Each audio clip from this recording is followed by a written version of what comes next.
પ્રસ્તુત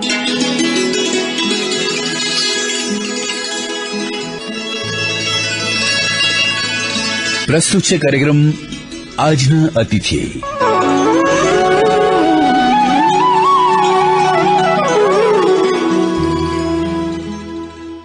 નમસ્કાર મિત્રો આપનું સ્વાગત. અને આજે ખરા અર્થમાં આપણા અતિથિ એવા પ્રોફેસર ધીરેન અવાસિયાનું પણ સ્વાગત. સર, આપને નમસ્કાર, વંદન. નમસ્કાર, વંદન. સર, આપની ઓળખ મારે આપવી હોય તો હું તો એ રીતે આપું કે અમે બધાએ તમારા હાથ નીચે માધ્યમનું શિક્ષણ લીધું છે, પણ આપણે જેને કહેવાય કે ફિલ્ડમાં જેને પત્રકારત્વ પણ કર્યું છે, ઇલેક્ટ્રોનિક અને પ્રિન્ટ મીડિયમ બંને માધ્યમ જોડે તમે કામ કર્યું છે. એક આખી જેને માધ્યમની સાથે સંકળાયેલી પેઢીને આપણે તૈયાર કરી છે, અને એક કન્સલ્ટન્સી રીતે પણ આપણે ઘણું બધું કામ કર્યું છે. સરકાર સાથે પણ અલગ અલગ હોદ્દાઓ પર કામ કર્યું છે. MRC જેવી આપણી એક મહત્વની સંસ્થા છે, એના પાયામાં આપ છો. આ મેં મારી સમજ પ્રમાણે આપની ઓળખ આપી સર, પણ આપણી જે ઓળખ બનતી હોય સર, એમાં ઘણા બધા પરિબળો કામ કરતા હોય. એમાં આપણું ભણતર હોય, આપણું ઘડતર હોય, ઘણું બધું હોય. તો સર, પહેલો મારો સવાલ, અથવા તો શ્રોતા મિત્રોને પણ એ સવાલ થશે કે આપે પત્રકારત્વના ક્ષેત્રમાં આપ આવ્યા, એ એક પસંદગી સાથે આપ આવેલા કે એક અકસ્માત હતો અને આપણે પત્રકારત્વનું ક્ષેત્ર પસંદ કર્યું હતું સર? સૌ પહેલા તો એ આનંદ વ્યક્ત કરી લઉં કે તમારા જેવા ઘણા બધા મારી પાસે તૈયાર થયેલા વિદ્યાર્થીઓ આજે પોતપોતાના ક્ષેત્રમાં હણહણતા અશ્વની જેમ કામ સરસ કરી રહ્યા છે, એનો મને ખૂબ આનંદ છે. અને બીજું કે હું પત્રકારત્વમાં મારી પોતાની સ્વપસંદગીથી આવ્યો હતો. સહેજ તમને એની પશ્ચાત ભૂમિકા બાંધું જરૂર. તો મારા પિતાશ્રી શિક્ષણ ખાતામાં અધિકારી હતા, પહેલા શિક્ષક હતા અને પછી શિક્ષણ ખાતાના અધિકારી હતા. અને અમારા ઘરમાં, અમારા કુટુંબમાં અમારે ત્યાં રોજ નિયમિત 1 થી વધારે છાપાઓ આવતા. અમારા ઘરમાં દર અઠવાડિયે, દર મહિને સામાયિકો આવતા. અમારા માટે ખાસ, મારે અને મારા મોટા ભાઈ માટે ખાસ બાળકોને લગતા મેગેઝિન્સ જે આવતા એના પણ સબસ્ક્રિપ્શન ભરવામાં આવતા, અથવા તો છાપા પાસથી લેવામાં આવતા, છાપાવાળા પાસથી. અને આમ નાનપણથી એક વાંચન પ્રત્યેનો અભિગમ હતો. અને મારા માતા પિતા પણ દરેક દિવાળી અંકો મંગાવે, બધા મહત્વના પુસ્તકો લાઇબ્રેરીમાંથી, ગ્રંથાલયમાંથી લાવે. અને મારા માતા પિતા પણ વાંચતા. મારા પિતા વધારે આરોગ્યલક્ષી અને આધ્યાત્મિક લક્ષી બધી વાતો વાંચતા. અને મારા મા છે એ મહિલાલક્ષી બધું વાંચતા, ખાસ કરીને જે છાપાઓ મહિલાલક્ષી એ વખતે આવતા, અથવા તો મોટા અખબારોની પૂર્તિઓ આવતી, એ વાંચતા. અને આ એક મોટો પ્રભાવ મારા ઉપર પડ્યો. પણ એનાથી પણ એક વિશેષ કે હું સુરેન્દ્રનગરમાં મારું બાળપણ વીત્યું. અને સુરેન્દ્રનગરની અંદર એક જાણીતી મિલ હતી, અને એ મિલના માલિક જે હતા શેઠ કાંતિભાઈ, એમના બંગલામાં એક વિશિષ્ટ ગ્રંથાલય હતું. અને હું બાળપણમાં એમના પુત્ર સાથે એનો મિત્ર, એટલે ત્યાં સાંજના એમ રમવા જાઉં. અને ત્યાં કાંતિભાઈ શેઠે બહુ સરસ ઓપન આ ગ્રંથાલય રાખેલું. બારણા કદી બંધ ન હોય, કબાટો ખુલ્લા હોય, અને તમારે ગમતું પુસ્તક કે મેગેઝિન કે જે લઈને વાંચવા લઈ લેવાનું, અને ચોપડામાં સહી કરી અને લઈ જવાનું, પાછું આવીને ચોપડામાં સહી કરીને આપી દેવાનું. અને કદી કોઈ પુસ્તક આઘું પાછું ન થાય, કદી કોઈ મેગેઝિન કઈ ચોરાઈ ગયું કે એવું ન થાય. અને આ કાંતિભાઈ શેઠના અને એમના પત્ની જસુમતીબેનના જે અભિગમ હતો ઓપન લાઇબ્રેરીનો, એનો પણ મારે ખૂબ લાભ મળ્યો. અને પછી તો જેમ મોટા થતા ભણતા ગયા એમ નવલકથાઓનું આકર્ષણ રહ્યું, વાર્તાઓનું આકર્ષણ રહ્યું. પછી હું જુનાગઢ ગયો, એટલે જુનાગઢમાં મારે સમવયસ્ક હતા, તો મારાથી થોડા મોટા એવા કવિ મિત્રો, ગઝલકારો, આ બધા રાજેન્દ્ર શુક્લ, મનોજ ખંડેરી, આ બધા મારા સમકાલીન જેવા, આગળ પાછળ તમે બધા ભણ્યા કર્યા, એટલે એ પ્રભાવ પડ્યો. અને એ વખતે તખ્તસિંહ પરમાર સાહેબ અમારા જે જુનાગઢમાં ભણાવતા હતા, હું તો ભણ્યો અમદાવાદ, પણ એ પણ જે પ્રવૃત્તિઓ કરતા, અને એમાં હું કોક વાર વેકેશનમાં કેમ જતો. એટલે વાંચન, અને વાંચનને આધારે છાપામાં નોકરી કરવી, છાપામાં કારકિર્દી બનાવવી, એટલે કે માધ્યમમાં જવું, એ નિશ્ચય મેટ્રિકમાં ભણતે પહેલા હતો. અને એટલે જ જુનાગઢમાં એ વખતે માત્ર આર્ટ્સ અને સાયન્સ કોલેજ હતી, કોમર્સ નહોતી. એટલે જો જુનાગઢ છોડવું હોય અને પત્રકારત્વ માટે આવવું હોય અમદાવાદ, એટલે મેં કોમર્સમાં ભણવાનું પસંદ કર્યું.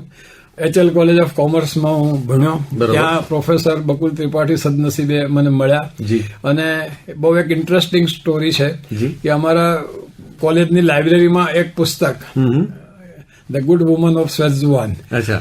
એ આવ્યું અને બપોરની રિસર્ચમાં હું મારા પુસ્તકો લેવા ગયો તો તે મેં જોયું. લાઇબ્રેરિયન કે હમણાં ના અપાય, પ્રોફેસરો જોઈ લે પછી અપાય. મેં કીધું એવો કોઈ કાયદો નથી, મને આપો. મેં લીધું. કલાક પછી પ્રોફેસર બકુલ ત્રિપાઠી એ પુસ્તક લેવા માટે ગયા. ત્યારે પેલા લાઇબ્રેરિયન બેને કહ્યું કે આવી રીતે એક વિદ્યાર્થી લઈ ગયા છે. ત્રિપાઠી સાહેબે મને બીજા દિવસે રિસર્ચમાં બોલાવ્યો, મારી ચકાસણી કરી કે હું ખરેખર આવા પુસ્તકો વાંચવા સક્ષમ છું. અને મેં તો વાંચી લીધેલું એક રાતમાં. શું વાત છે. અને એમણે મારી સાથે ચર્ચા કરી અને પછી એમણે મને કહ્યું કે તમે પત્રકાર બનવા માંગો છો, પણ બની શકશો તમે પત્રકાર. અને 1967 થી મેં લખવાનું શરૂ કર્યું. અને 1969 14મી એપ્રિલે મારી પરીક્ષા પૂરી થઈ અને 15મી એપ્રિલથી મને ગુજરાતના લબ્ધ પ્રતિષ્ઠિત અખબારમાં ત્રિપાઠી સાહેબે મૂક્યો. વાહ. એટલે એ યાત્રા શરૂ થઈ. પછી તો ઘણા બધા કામો કર્યા. પત્રકારમાં સાહસ હોવું જોઈએ તો સાહસના કામ કર્યા. પત્રકારમાં વિદ્વતા અને વક્તૃત્વ અને કમ્યુનિકેશન કરવાની સ્કિલ હોય છે તો એ રીતના કામ કર્યા. વડાપ્રધાન ઇન્દિરાજી આવે તો એમની પ્રેસ કોન્ફરન્સ હોય કે અન્ય સંઘર્ષ અને ઘર્ષણો થયા, કોમ્યુનલ રાયટ્સ થયા, બીજા બધા આંદોલનો થયા. અને પછી એક બહુ મહત્વની ઘટના એ બની કે મધ્યપ્રદેશમાં ચંબલના ડાકુઓનું શરણ થવાના હતા જયપ્રકાશ નારાયણના પાસે. અને ત્યાં તત્કાલીન ચીફ મિનિસ્ટર પ્રકાશ ચંદ્ર શેટ્ટીએ એવો નિયમ કર્યો હતો, એવો આદેશ જાહેર કર્યો હતો કે કોઈ પત્રકારો બધા આવી ન શકે. પણ એ બધાની વચ્ચે હું મેનેજ કરીને ઘૂસી ગયો.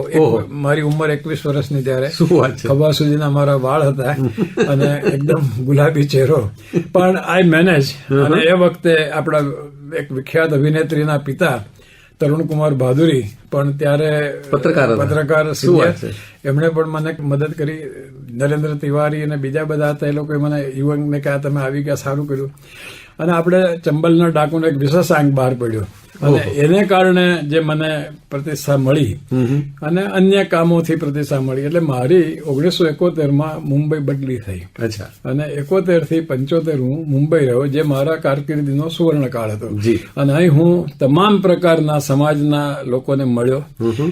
મને સદભાગ્ય રહ્યું કે રજની પટેલ, વીપી નાયક સાહેબ, દાદા પાટીલ, શાલિનીતાઈ, ખૂબ બધા સિનિયર, સાધવ પાટીલ, બીએન ગાડગીલ, ઘણા બધાને સાથે મને ઇન્ટરેક્શન ન મળ્યું. કારણ કે એ જમાનામાં ટેલિવિઝન કે કશું હતું નહીં. એટલે મુખ્ય છાપા જ કહેવાય, મુદ્રિત માધ્યમ. અને અમારું છાપું એ સૌથી લીડિંગ હતું, સૌથી વધારે વંચાતું છાપું હતું.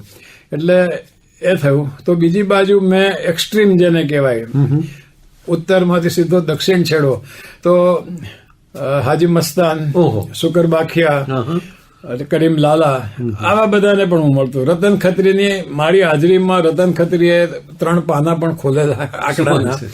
અને ફિલ્મ ઇન્ડસ્ટ્રી, રાજેશ ખન્નાનો સુપરસ્ટાર એ જમાનો, ત્યારથી લઈને તમામ અધિક કલાકારો સાથે, સંગીતકારો સાથે ખૂબ ગૌરવ અને મજા આવતી કામ કરવાની. અને ઉદ્યોગપતિઓને મળવાનું બનતું. ત્યારે જમશેદજી તાતા અને અન્ય આગેવાન ઉદ્યોગપતિઓ હતા. તો એક વ્યક્તિત્વનું ઘડતર થયું. અને એની પાછળ જો કોઈ પણ મોટું બળ હોય તો મારી વાંચન ભૂખ કરતા મારી વાંચવાની વૃત્તિ, મારી વાંચવાની ટેવ હતી. એટલે હું લોકોની સાથે એમના વિષય પર વાત કરી શકતો. ફિલ્મ વાળા હું ફિલ્મની વાત કરી શકતો, ઇન્ડસ્ટ્રી વાળા હું ઇન્ડસ્ટ્રીની વાત કરી શકતો, સાહિત્યકારો, પ્રોફેસરો સાથે હું નવલકથાથી માંડીને. અને ખૂબ વાંચ્યું. અને મુંબઈમાં મને મરાઠી સાહિત્ય પણ ખૂબ વાંચવા મળ્યું, ઉડિયા સાહિત્ય વાંચવા મળ્યું. એટલે અનુવાદિત સાહિત્ય. અને ત્યારે બહુ સારી એક સ્કીમ હતી કે હિન્દ પોકેટ બુક્સ, એનો ₹1 એક પુસ્તક મળે, જાણીતું પુસ્તક હોય, બંગાળી નવલકથા હોય, અમૃતા પ્રીતમનું સાહિત્ય હોય, બધું ₹1 એક પુસ્તક. અને ₹8 મારું બજેટ, એટલે 8 પુસ્તક આવે. અને એ લોકો એવી સ્કીમ કરી કે અમુક ગ્રાહકોને ₹8 ₹10 પુસ્તકો આપે, ₹2 કોમ્પ્લિમેન્ટરી આવે. એમાં હું હતો. એટલે ખૂબ મેં વાંચ્યું. અને એને માટેનું પણ યશ મારા વડીલ મિત્ર જય વસાવડા, જે અત્યારે લેખક છે, એમના પિતા લલિતભાઈ વસાવડા, એમને પણ મને આ કિતાબ ખરીદવામાં પ્રેરણા કરેલી. આમ થયું, પણ પછી મેં જોયું કે એક બાજુ અહીંયા નવનિર્માણનું આંદોલન થયું હતું, મારે મુંબઈ અને પત્રકારત્વમાંથી મારે મુક્ત થવું હતું, કારણ કે હું જોઈ શકતો હતો, કારણ કે મુંબઈ દૂરદર્શન નવું આવ્યું હતું, તેમાં હું જેમ તમે અત્યારે મારો ઇન્ટરવ્યુ લો છે, હું અમુક લોકોના ઇન્ટરવ્યુ લેતો. હા, એટલે ઘણા લોકોના ઇન્ટરવ્યુ, અને અદી મર્તબાનનો એક સરસ કાર્યક્રમ આવતો, એમાં પણ હું 1-2 વાર ભાગ મેં લીધો. અને મને હતું કે હવે ટેલિવિઝન આવી રહ્યું છે, મોટા પાયે આવી રહ્યું છે, ગામડાઓમાં ટેલિવિઝન આવી રહ્યું છે, અને એ ઇસરોમાં અમદાવાદમાં એ ઓપોર્ચ્યુનિટી છે. એટલે એ ગણતરીએ મેં ઇસરોમાં અરજી કરી. પેલા મને એમ હતું કે હું લેખક બનું, પણ મેં જોયું કે ના, લેખક થવા કરતા આપણે ઇસરોની અંદર પ્રોડક્શનમાં જઈએ એ વધારે સારું છે. અને એ વખતે ઓપોર્ચ્યુનિટી હતી. MS સથ્યુ જેવા મહાન માણસે મારું ઇન્ટરવ્યુ કરેલું અને બહુ આનંદથી અમે વાત કરેલી. એ પછી પ્રોફેસર યશપાલ, કર્ણિક, પ્રોફેસર ચિટનીસ, ઘણા બધાની સાથે ઇન્ટરવ્યુમાં થયું અને સર્વાનુમતે હું પસંદ થયો. ઇસરોમાં હું કામ કરતો હતો ત્યારે 5 વર્ષ પછી મને લાગ્યું કે આપણે કરીએ છીએ, પણ આપણી પછી પેઢીનું શું. હવે ફિલ્મ ઇન્સ્ટિટ્યૂટ હતી પુનામાં, મદ્રાસમાં એક ઇન્સ્ટિટ્યૂટ હતી, બેંગ્લોરમાં હતી, દિલ્હીમાં જામિયા મિલિયા અને માસ કમ્યુનિકેશન સેન્ટર IMC. પણ સર્વાંગી વિકાસ વિદ્યાર્થીઓને, ખાસ કરીને એમનામાં સ્કિલ ઇમ્પાર્ટ થાય એ નહોતું દેખાતું. તો મેં એક પ્રોજેક્ટ કન્સીવ કર્યો અને મેં જોયું કે વિકાસ અને કમ્યુનિકેશન, પ્રત્યાયન, આ 2 ઉપર ફોકસ કરવું જોઈએ. એટલે આપણે, હું UNDP ના એક વર્કશોપ લખનૌ ગયો હતો, જવાનું હતું, હોળીનો દિવસ હતો. એટલે ટ્રેનના અંદર ફર્સ્ટ ક્લાસના આખા ડબ્બામાં હું એક જ અને એક એટેન્ડન્ટ, બાકી ખાલી ટ્રેન, એટલે રજવાડી ટ્રેન.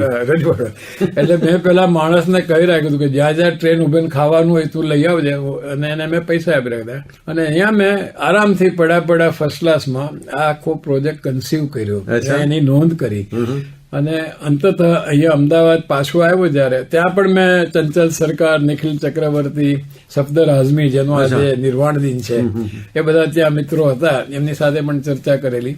અને સફદરે પણ મને ખૂબ પ્રોત્સાહન આપેલું, નિખિલદાએ પ્રોત્સાહન આપ્યું, ચંચલ સરકારે આપ્યું, અને આ બધા રમણ સાહેબ હતા, ઘણા હતા. તો મેં આવીને એ વર્કઆઉટ કર્યું, એનું બતાડ્યું, અને કેટલાક સિનિયર પ્રોફેસરોને બતાડ્યું, પ્રોફેસર યશપાલને બતાડ્યું, ચિટનીસ સાહેબ, બધાને બતાડ્યું, અને બધાને લાગ્યું કે ના, આમાં કંઈક દમ છે. અને એવું એક વાત આવી કે તો પછી આ ચલાવવું હોય તો તમારે ચલાવવું પડે. એટલે હું 1982માં માર્ચની 4મી તારીખે ગુજરાત યુનિવર્સિટીમાં જોડાયો, અને એમાં આ સેન્ટર ફોર ડેવલપમેન્ટ કોમ્યુનિકેશન આપણે દેશમાં પહેલી વાર કર્યું, જેના મૂળમાં વિક્રમ સારાભાઈના વિચારો પણ હતા, પ્રોફેસર યશપાલ અને ચિટનીસનું થિંકિંગ પણ હતું, મારું પણ કંઈક મૌલિક એમાં પ્રદાન હતું. બરોબર. અને 42 પ્રોફેસરો પાસે 28 દિવસમાં અમે આખો કોર્સ તૈયાર કર્યો. વાહ. અને નક્કી કર્યું બધાએ સમૂહમાં. અને પ્રોફેસર શાસ્ત્રી જેવા ડાયનામિક વાઇસ ચાન્સેલર હતા ત્યારે, એમની આગેવાનીમાં થયું. બધાએ કહ્યું કે શું શું શીખવાડ્યું, તો કહ્યું કે ઇન્ડિયન સોસાયટી શીખવાડવી જોઈએ, ભારતની સમાજ રચના, આપણા વિકાસની વાત કરવી જોઈએ, આપણા કમ્યુનિકેશનની વાત કરવી જોઈએ, આપણે કમ્યુનિકેશન સ્કિલની વાત કરવી જોઈએ. એ રીતે 4 એના પેપરો નક્કી થયા, એના પ્રેક્ટિકલ્સ નક્કી થયા.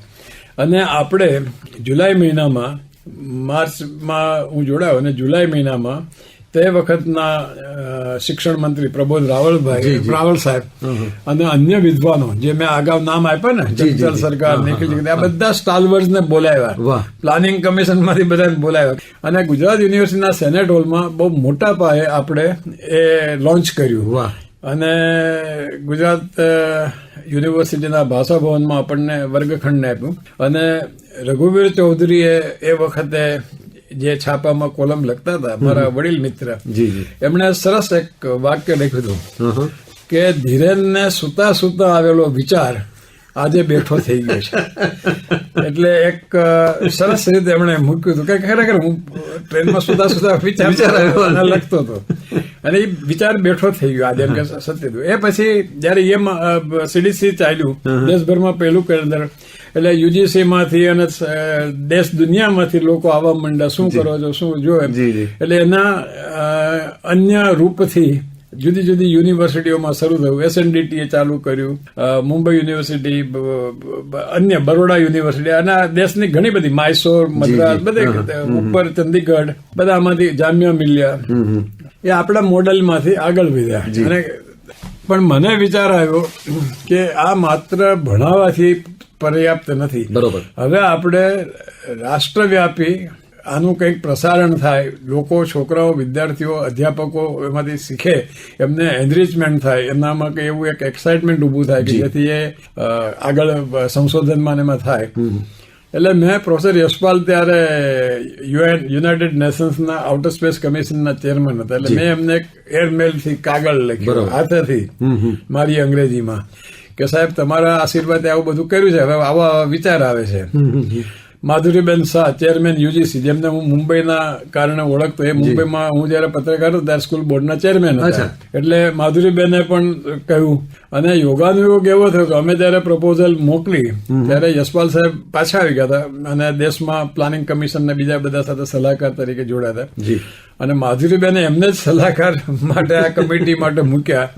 એટલે મારે મોસાળે જમવું ને માં પીરસે એના જેવું હતું કે જે માણસની પાસેથી મેં આ શીખ્યો એ જ નક્કી કર્યા. એટલે યશપાલ સાહેબે કહ્યું કે ભાઈ આ કરીએ. અને એમણે કન્ટ્રી વાઇડ ક્લાસરૂમ એવું નામ આપ્યું, રાષ્ટ્રવ્યાપી એક વર્ગખંડ. બરોબર. અને CWCR ના અંડરમાં પછી બધું આગળ બધું ભાટિયા સાહેબ એમાં આવ્યા, કર્ણિક સાહેબ આવ્યા, ચિતની સાહેબ, ઘણા બધા વિજ્ઞાનીઓ આવ્યા, એન્જિનિયરો આવ્યા, ટેકનિકલના માણસો આવ્યા, એકેડેમિશિયન ખૂબ આવ્યા. એટલે લગભગ 701 માણસોના સમૂહથી અલગ અલગ સ્તરે આ આખી વાતને ઓપ આપવામાં આવ્યો.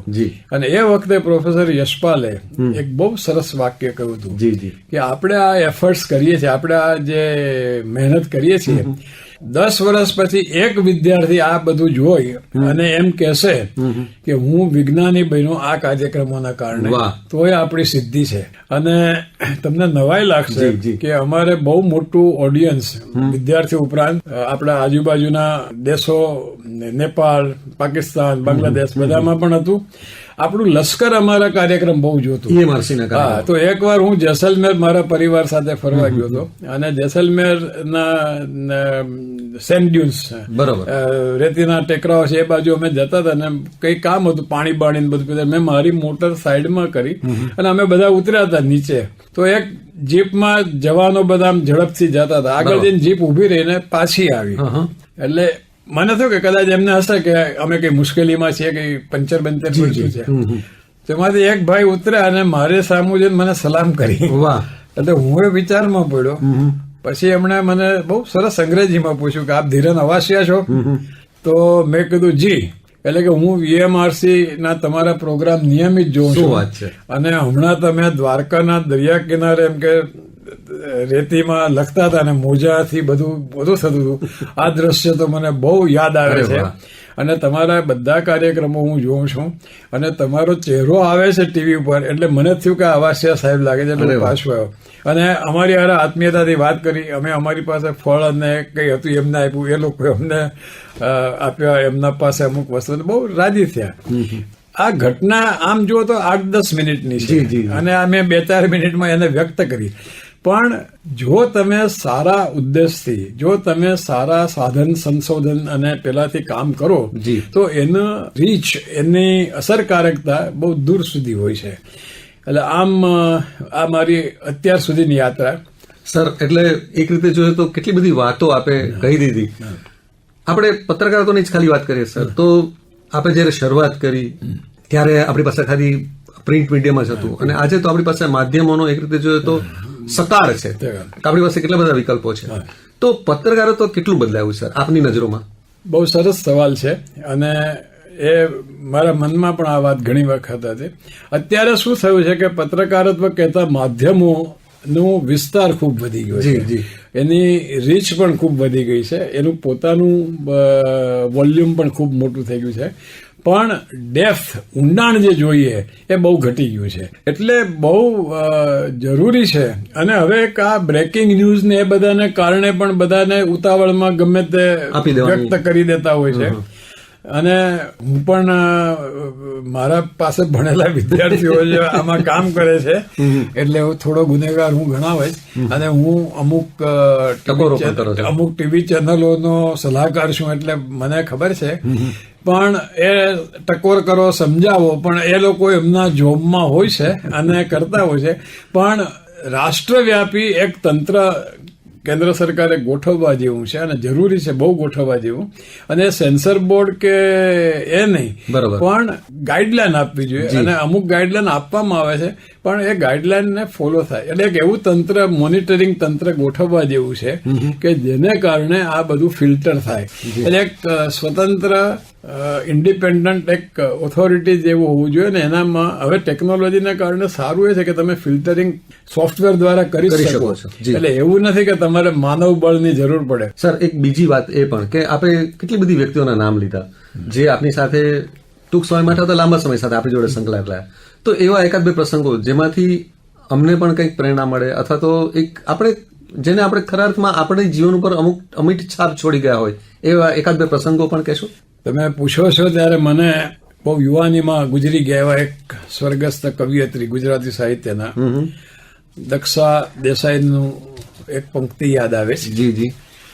શ્વાસમાં તો 7 ઘોડા થનગને, શ્વાસમાં તો 7 ઘોડા થનગને, એકને બાંધું બીજો હણહણે. ઓહો.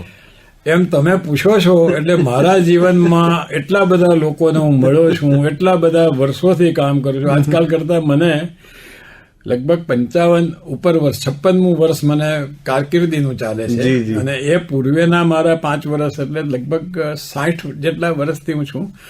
પણ બહુ અઘરું છે પ્રસંગો ટાંકવાનું, પણ 2 પ્રસંગ તમે કહ્યા એટલે ટાંકું. એક વખત હું જેનો મને શ્રેષ્ઠ પત્રકારનો એવોર્ડ પણ મળેલો 1973ના ફ્લડ્સનો, અને કડાણા ડેમ, મધરાતે કડાણા ડેમમાં 27 લાખ ક્યુસેક ફોર્સથી મહી નદીનું પાણી વહ્યું અને એ જબરજસ્ત વિનાશક પૂર હતું. પંચમહાલ આખું તબાહ થઈ ગયું હતું. એમાં એક ગાબડું લગભગ 101 ફૂટનું પડ્યું હતું અને બીજું 700 ઉપરાંત ફૂટનું પડ્યું. અને જીવના જોખમે અમે ત્યાં પહોંચ્યા. મારી સાથે સનત ઝવેરી મારા તસવીરકાર પણ હતા. અને એ વખતે મેં જોયું કે આપણે હવે ઈશ્વરના આધીન કુદરતના આધીન છીએ.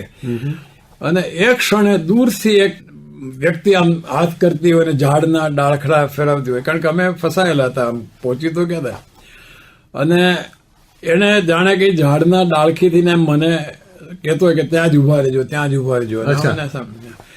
અને એ પ્રતાપસિંહ કરીને જુવાન છોકરો જેનો જન્મ જ આ કડાણા ડેમ ના પાસે થયો હતો, બરોબર, અને વણાકબોરી પાસે.